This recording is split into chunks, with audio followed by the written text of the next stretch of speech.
Halo semua, selamat datang di Auto Rider.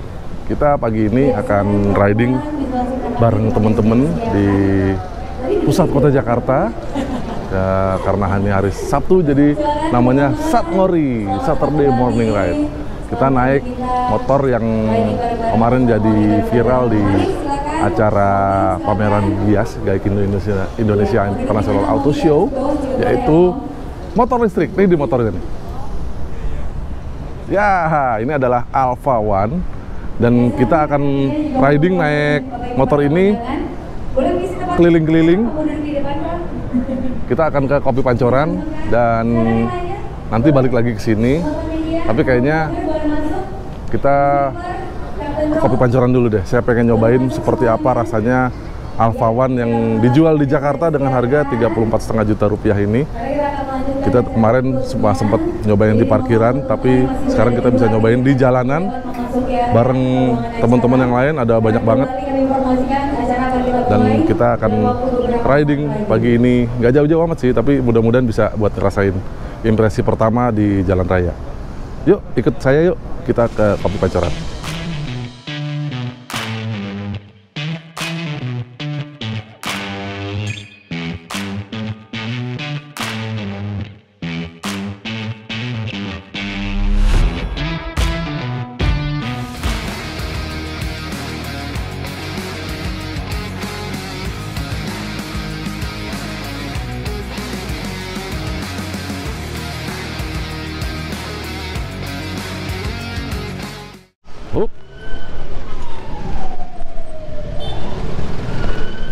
Oke, kita jalan dari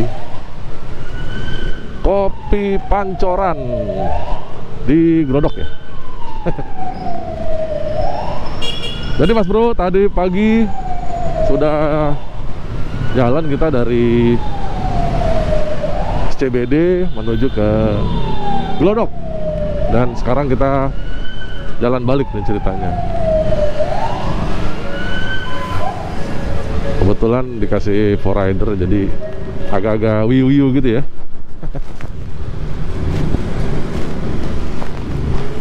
Nah, kita jalan deh, nyobain Alpha One. Sengaja saya bikin video pas baliknya karena tadi pas paginya kan sepi banget, terus pengen tahu dulu rasanya seperti apa. Dan ternyata rasanya ini buka. Tetap berasa halusnya. Motor ini karena dia motor listrik ya, nggak ada suaranya, ya pasti halus. Cuman yang saya rasakan halus itu adalah pada saat ini Mas Bro. Dia itu motor listrik dan seperti kita tahu motor listrik itu punya karakter torsi yang langsung tersedia melimpah pada saat putaran rendah sekalipun. Jadi torsinya flat mulai dari bawah, tiba-tiba udah tinggi terus flat ke atas gitu. Sehingga pada saat buka gas di kecepatan rendah dari berhenti itu biasanya suka bikin kaget, nyut gitu, kaget kayak nyentak-nyentak gitu ya. Nah itu sebenarnya salah satunya adalah settingan dari controller. Nah,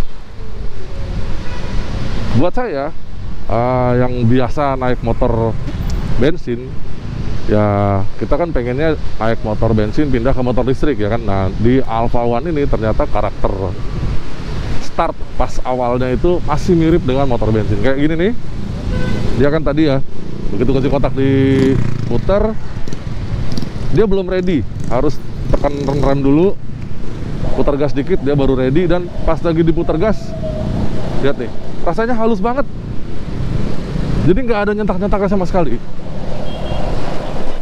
Itu power delivery-nya pada saat open throttle pertama kali itu sangat halus sehingga nggak bikin kaget. Dan ini memudahkan Anda yang pemula sekalipun untuk nyobain motor ini karena dia karakternya sangat halus di putaran rendah. Lalu yang kedua, karakter yang saya suka dari Alpha ini adalah dia tidak memutus tenaga pada saat tuas rem saya tekan. Jadi beberapa motor listrik itu punya karakter kalau kita ngerem gasnya nggak bisa, jadi langsung kayak power cut off gitu, duk gitu. Nah sayangnya pada saat terjadi hal itu beberapa rider yang saya kenal kejadiannya adalah dia tetap open throttle. Begitu dia tahu, oh ini remnya kepencet ya, dia langsung rilis rem. Efeknya adalah tenaga langsung rendang lagi torsinya, sehingga motornya jadi kayak lompat gitu. Nah, kalau motornya sedang dalam posisi lurus, ya mungkin masih agak-agak bisa dikontrol ya. Tapi kalau dia sedang belok atau putar balik, nah itu bahayanya. Jadi kalau Anda mau beli motor listrik atau sudah ada motor listrik di rumah dan punya karakter seperti itu, harap sedikit berhati-hati, terutama pada saat nyelip-nyelip di kemacetan. Anda harus pakai rem dan harus ngegas. Nah itu suka agak-agak kaget, juk gitu.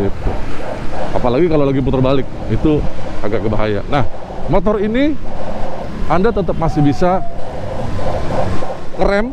Jadi ini saya rem nih pakai tangan kiri, harusnya di belakang lampu rem nyala, tapi saya masih bisa ngegas.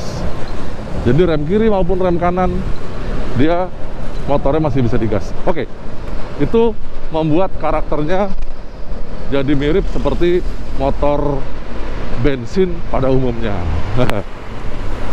Ya memang ini ada sedikit apa ya, karakter ya, itu kan ada keuntungan dan kerugian. Beberapa artikel yang saya baca, kenapa ada fitur seperti itu, salah satunya adalah untuk bikin awet motor listriknya. Karena kalau motor listriknya itu sedang bekerja, sedang memberikan tenaga, terus direm, otomatis akan mengurangi usia pakai. Oke, itu benar sekali, itu tidak salah. Tapi apapun kendaraannya, apapun sumber tenaganya, mau itu bensin, mau itu diesel untuk mobil ya, atau motor listrik seperti ini, kalau Anda sedang berakselerasi terus Anda ngerem, itu sama sekali tidak dibenarkan, iya nggak? Jadi harusnya di mesin bensin pun banyak mudaratnya, banyak kerugiannya kalau Anda mengerem dan misalnya ya tanpa sengaja gitu ya, menaruh tangan di rem dan ternyata motornya ngerem, tapi Anda sedang cruising atau berakselerasi. Jadi banyak komponen yang kemakan, kayak kampas rem ya kan, bensin lebih boros, terus apa namanya, mungkin kopling juga ngaruh di situ. Jadi di bensin pun sama gitu. Tapi sayangnya di listrik ini mungkin karena dengan mudahnya kontrolernya secara elektronik ditanamkan fitur itu, jadi dia bisa dengan mudah melakukan cut off terhadap tenaga, sehingga pada saat rem ditekan dia nggak bisa ngegas. Tapi di motor ini tidak. Jadi itu karakter kedua yang saya suka. Tadi pertama halus, kedua kalau saat kita ngerem dia tetap masih bisa ngegas. Dan karakter berikutnya yang saya suka adalah tenaganya. Ini dari tadi ngomongin rem aja panjang ya, karena emang itu adalah salah satu karakter motor listrik yang jujur agak-agak apa ya namanya, ganjel buat saya. Terutama kita udah nyobain motor banyak banget, dan itu adalah apa namanya, satu hal yang apa ya, bikin sensasi berkendara tuh berkurang gitu. Misalnya nih, kita ngomongin ngerem lagi nih, ada satu fitur di, kalau nggak salah saya ingat di BMW itu, kalau Anda sedang ngerem mendadak, yang apa namanya ya, pengereman kuat, dia ada inertial measurement unitnya, sehingga pada saat Anda deselerasi sangat kuat, dia akan memutuskan tenaga di mesin. Tapi itu ada syaratnya, karena kalau lagi deselerasi, lagi ngerem tapi tanpa sadar gas masih kebuka kan, otomatis pengeremannya tidak maksimal. Jadi gitu, bukan pada saat pelan-pelan tapi lagi ngerem tapi mesin di cut off tenaganya. Gitu ya. Oke, itu adalah dua karakter yang saya suka tadi ya. Itu pertama, dia halus sekali pada saat take off, power delivery-nya halus, tidak bikin kaget, dan dia tidak di cut off remnya. Lalu berikutnya yang saya suka adalah motor ini dia punya posisi riding yang paling proper menurut saya saat ini ya di motor listrik. Karena rata-rata motor listrik yang ada sekarang itu punya deck yang tinggi, sehingga pada saat Anda riding, posisi ridingnya jadi kayak jongkok gitu. Tapi Alpha One ini punya posisi riding yang mirip sama Maxi ya. Kalau saya bilang ini mirip banget sama Honda PCX, tapi nggak plek-plekan. Karena kalau dirasakan duduknya ya, segitiga antara tangan, kaki, dan kursi apa jok, itu si setang ini terasa lebih dekat dengan kita dibanding dengan PCX masih agak jauh dikit. Lalu decknya di bawah itu dia sedikit lebih kecil dibanding PCX kalau feeling wise ya, saya rasakan ya. Dan kalau ditaruh ke depan gini kaki saya ya, itu nggak bisa selonjoran amat, sehingga dia masih cukup menekuk. Dan teman-teman juga rata-rata yang tingginya nggak terlalu tinggi seperti siapa ya, Omobi gitu ya, dia juga taruh di atas kakinya dia masih nekuk, nggak yang selonjoran banget.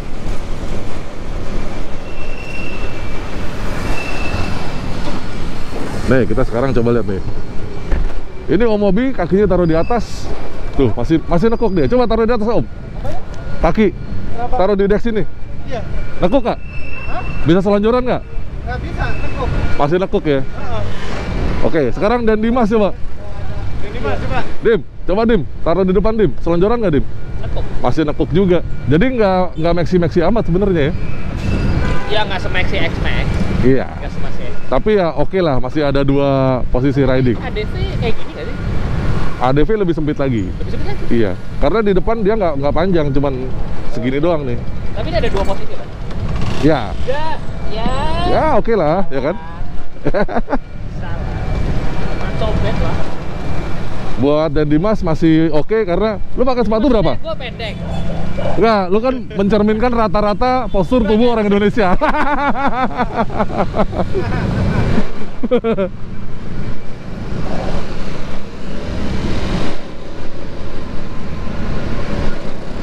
Jadi gitu ya tadi secara posisi riding ya.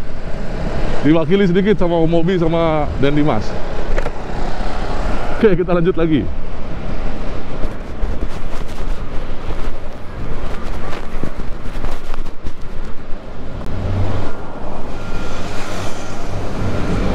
Jadi secara posisi riding dia proper lah ya. Dia duduknya nggak jongkok, dan dia Anda punya banyak posisi pilihan posisi kaki di deck. Bisa agak mundur, bisa posisi biasa, bisa agak-agak maxi-maxian ya kan. Jadi oke. Nah terus berikutnya, karakter berikutnya yang mau kita omongin adalah dia cukup stabil. Lihat, ini kecepatan 50-an saya bisa lepas tangan dan motornya controllable sekali. Dia rasanya tidak berat karena motor ini memang kalau begitu kita jalan ya, motornya terasa nimble banget, ringan, lincah gitu loh. Tapi ternyata dengan ban yang cukup lebar, dia cukup stabil. Memang kita ridingnya santai pagi ini, paling cuman 30-40 km per jam. Akhirnya setelah tadi pagi cuman segitu, sekarang kita bisa naik sekitar 50 km per jam. Dan rasanya oke. Nah, itu tadi handling. Lalu mengenai bantingan. Nah, bantingan ini agak-agak tricky karena pada saat kita nyobain waktu itu di Gias, itu kita cuma bisa nyobain di parkiran, terus permukaan parkiran juga halus, mulus, cuman ada sedikit bump stop yang buat merasakan pada saat misalnya kalau kita terkena polisi tidur. Tapi di sini sekarang kita ketemu jalan raya biasa dan kita melintas jalan Sudirman Tamrin. Buat Anda yang biasa lewat Sudirman Tamrin, Anda pasti tahu karakter jalannya seperti apa. Ini ketemu aspal mulus, tapi ada juga yang lagi diperbaiki. Nah, ini kita cobain motornya, posisi shock breakernya itu ada di setelan preload yang paling empuk. Jadi tadi saya lihat dia kan punya beberapa setelan preload ya, bisa diputar-putar gitu. Dan pada saat posisi ini dia rasanya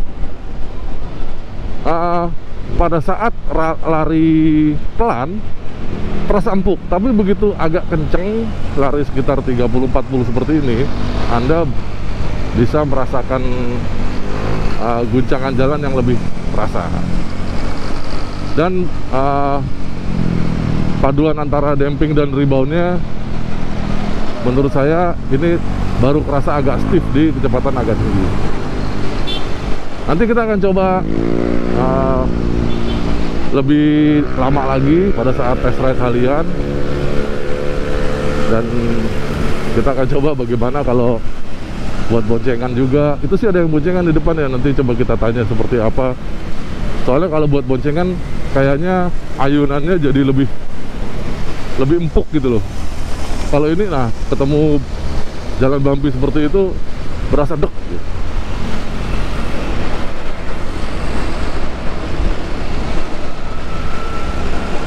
Itu adalah karakter suspensinya. Nah, sekarang kita lihat apa aja fitur-fiturnya sambil riding ya. Kita lagi cruising pelan-pelan sekitar 40 km per jam. Dan ini saya pakai riding mode 3 D3. Itu tarikannya lumayan padat tenaga dan torsinya. Masih mau lah ya kalau di buat nyalip-nyalip gitu. Motor ini harusnya lebih responsif rasanya. Ya, dia sih dengan dinamo 4 kW arusnya sangat powerful. Tapi sepertinya sama Alfa di setting moderat lah ya. Dia nggak yang super kenceng banget, karena kita pernah nyobain motor 4 kW yang settingannya dengan baterai yang bagus, dia tarikannya luar biasa kenceng banget. Nah, ini dia tarikannya 65 km per jam ya, so-so lah ya. Jadi nggak merasa ngejambak, tapi cukup kuat gitu loh. Oke, kita gas terus sampai 90 km per jam, masih mau.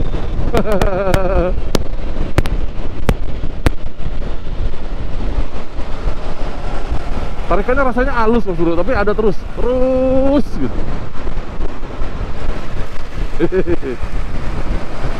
Itu tadi karakternya. Lalu kita perhatikan konsumsi listriknya ya. Tadi dari SCBD kita ke Glodok dengan kondisi baterai 100%. Terus kita sudah jalan sampai di sini, begitu balik sini lagi sudah 22,2 km. Dan baterainya sekarang 77%. Jadi berkurang sekitar berjalan sekitar 22 km, dia baterainya turunnya 23%. Jadi kayaknya 1 km itu 1% turunnya. Ya oke lah ya.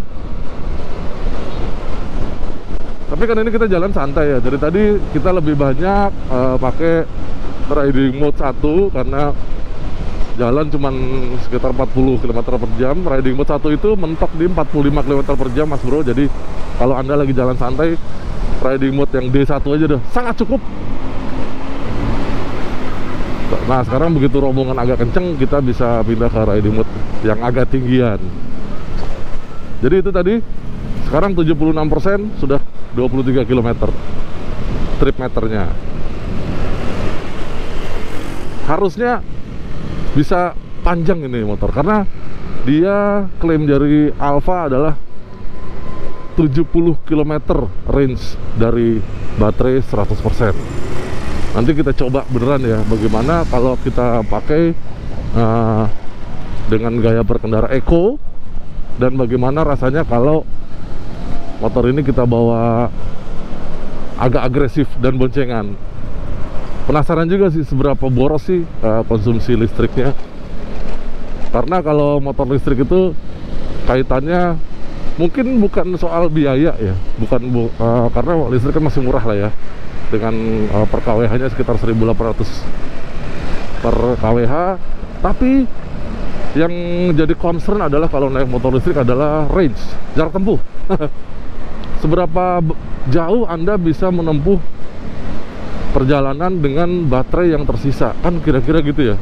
Karena pada saat Anda habis baterai, motornya lowbat gitu lah ya, yang perlu kita pikirkan adalah ngecas. Nah, ngecas itu berarti kira-kira Anda akan kemana dan berapa lama di sana, sehingga Anda punya waktu buat ngecas motor ini lagi.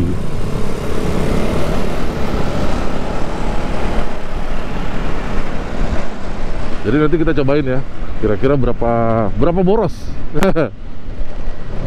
Yang tadinya klaimnya sekitar 70 kilo, apakah kalau kita pakai geber-geber terus boncengan, apakah jauh dari itu? Karena kalau lihat ini sih 24 kilo 75% ya, berarti 1% sekitar 1 kilo nggak nyampe 2 kilo. Wah, itu sih irit banget listriknya ya kalau buat nyantai. Nah, ini kan nyantai nih, bagaimana nanti kalau kita pakai beneran, ya nggak?